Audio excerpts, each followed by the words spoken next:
Programa 11. Nueva España. De la consolidación de la colonia al nacimiento de la nación. En este programa reconocerán los rasgos principales de Nueva España hacia 1700.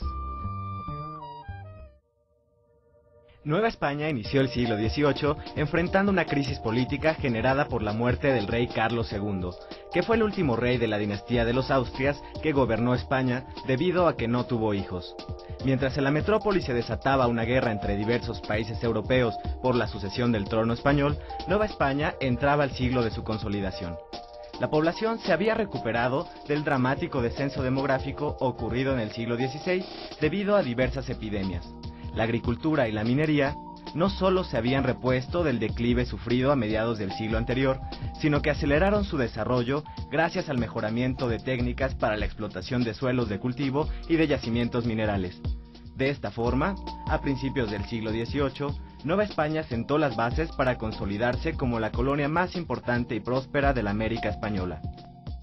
El siglo XVIII fue un siglo de auge económico y eso se basa sobre todo, creo, en dos desarrollos. Primero, en el crecimiento demográfico, que la población se empieza a recuperar fuertemente, y después en el crecimiento de la minería. Este aumento productivo también fomenta al comercio y produce al comercio muchas riquezas, y los comerciantes ricos de la Ciudad de México sobre todo, pero también de unas ciudades provincianas como Guadalajara, se convierten en los financiadores del ramo minero.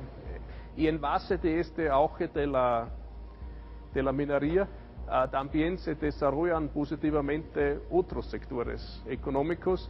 Ahí se pueden mencionar el comercio, como ya lo he hecho, y también la agricultura. Alrededor de todos los centros mineros se establecen centros de producción agrícola, con haciendas sobre todo, que venden a las minas alimentos para la gente, para los obreros, pero también modos de producción como cebo para iluminar las minas, cuero que se necesita para el transporte de los metales, para los malacates, etc. Bueno, y el auge de la minería también fomenta finalmente el negocio de las exportaciones e importaciones, porque la Nueva España siempre exportó sobre todo plata y financió con eso sus importaciones. Entonces el gran comercio también expande mucho en esa época. Las haciendas, como ya he mencionado, se consolidan en esa época bastante. Bueno, gracias a la bonanza de las minas y también gracias al crecimiento de la población, que es un crecimiento de población sobre todo en el campo, pero también en las ciudades, y las ciudades son el segundo polo, digamos, los segundos mercados para la agricultura. Desde el siglo XVI, la plata se convirtió en la principal generadora de recursos para Nueva España. Otros metales como cobre, estaño y plomo fueron muy poco explotados debido a que el proceso de extracción era muy costoso, tanto que resultaba más barato importarlos.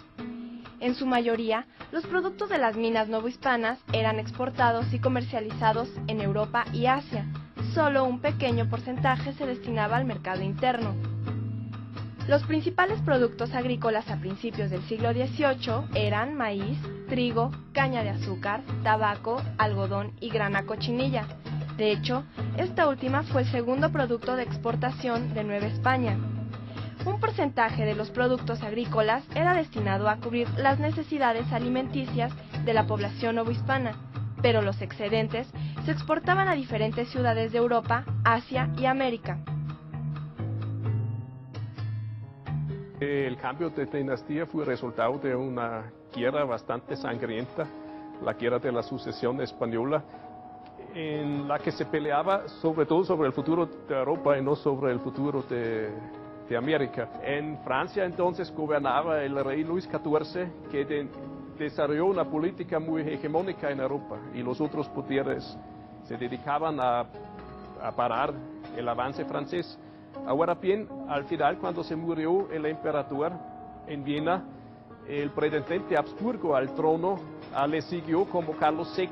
Entonces Inglaterra y Holanda cambiaron de posición en este conflicto porque ahora temían que la corona imperial se reuniera con la corona española y finalmente se hizo una paz con Francia en que se concedió la corona española a Felipe V, el primer rey de la dinastía borbónica, pero a condición que nunca se reuniera esta corona con la corona francesa. La nueva dinastía quería reformar la monarquía y tenía para eso sobre todo dos objetivos, es reforzar su poder central y mejorar sus ingresos fiscales. Se creó una nueva gobernación en el norte, la gobernación de Sonora y Sinaloa, que se separó de la Nueva Vizcaya para agilizar la administración en ese inmenso territorio.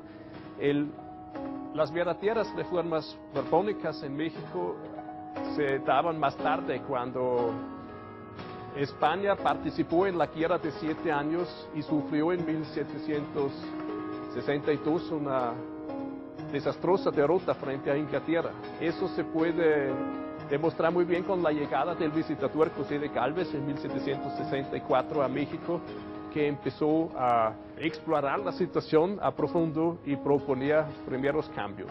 La guerra pasada había demostrado la debilidad de la defensa española, entonces en este momento se apostó a formar un ejército profesional en las Américas, lo que en el pasado nunca se había hecho porque la corona española temía el potencial rebelde, digamos, de una tropa así. Y se introdujo una reforma radical del sistema administrativo y se sustituyeron los viejos corregidores, bueno, en parte al menos, corregidores y alcaldes mayores por el sistema de intendentes, porque José de Gálvez había diagnosticado que la administración novohispana era bastante corrupta. Entonces se pensaba con un nuevo sistema administrativo que dependía más directamente del rey y no tanto del virrey se podría remediar esta situación. Desde los inicios del virreinato, la población novohispana estaba rígidamente estratificada. Esa situación se mantuvo a lo largo del siglo XVIII. Las divisiones sociales se establecieron de conformidad con la idea de los españoles sobre lo que consideraban inferioridad étnica. Por supuesto, creían que por ser peninsulares eran superiores. Para ellos, era importante la pureza de sangre. De allí que entre más mezclas tuviera un individuo, más bajo era el peldaño que ocupaba en la pirámide social. Pertenecer a un estrato o a otro determinaba el tipo de actividades que cada grupo tenía permitido realizar, las cosas que podía poseer, la cantidad de impuestos a pagar y la existencia o carencia de privilegios. Lo que se puede decir es que la sociedad novohispana fue en primer lugar extremadamente heterogéneo, fue una sociedad multicultural, en fin. Se quería dividir la sociedad en la República de los Indios, en la República de los Españoles, y a los negros africanos también se les tenía en su lugar. En la práctica eso no funcionó bien porque esas categorías siempre quedaron bastante permeables y además había el crecimiento de la población mestiza o de las castas.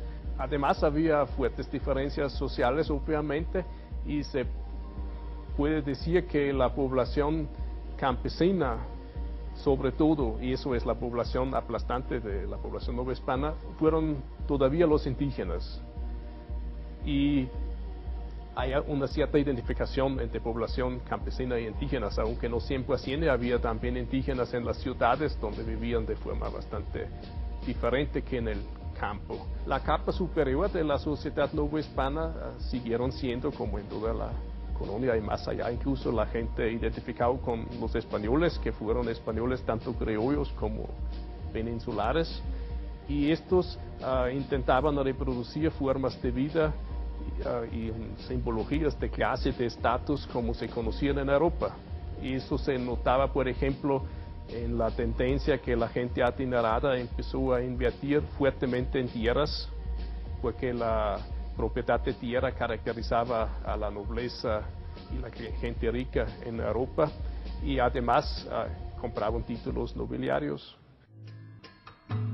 A principios del siglo XVIII comenzó a gestarse lo que posteriormente fue conocido como criollismo.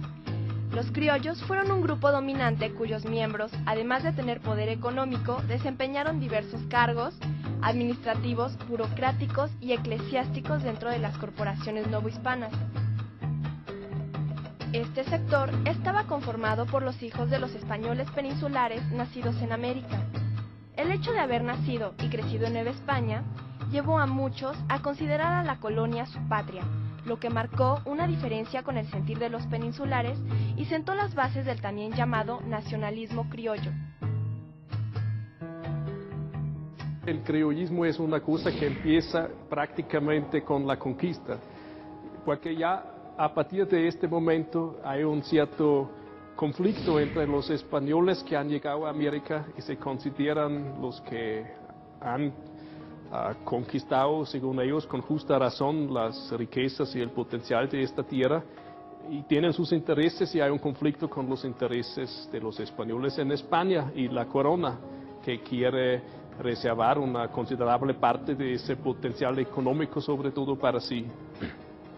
Entonces ya hay en el siglo XVI bastantes conflictos fuertes, por ejemplo, en las órdenes religiosos, que ya tienen esta carga emocional en cierta forma. Los religiosos decían que los españoles de España tienen mejor formación y mejor integridad moral que los españoles nacidos en América, entonces querían reservar los puestos superiores de estas organizaciones para ellos, y los criollos se peleaban, y a eso llegaron incluso a conflictos muy fuertes. Esas animadversiones que se han creado, que tienen su base material, se agravan en el siglo XVIII cuando los reformistas borbónicos, en su afán de mejorar el poder central en las colonias, empezaron a dar clara preferencia a los españoles peninsulares para los cargos administrativos en la Nueva España.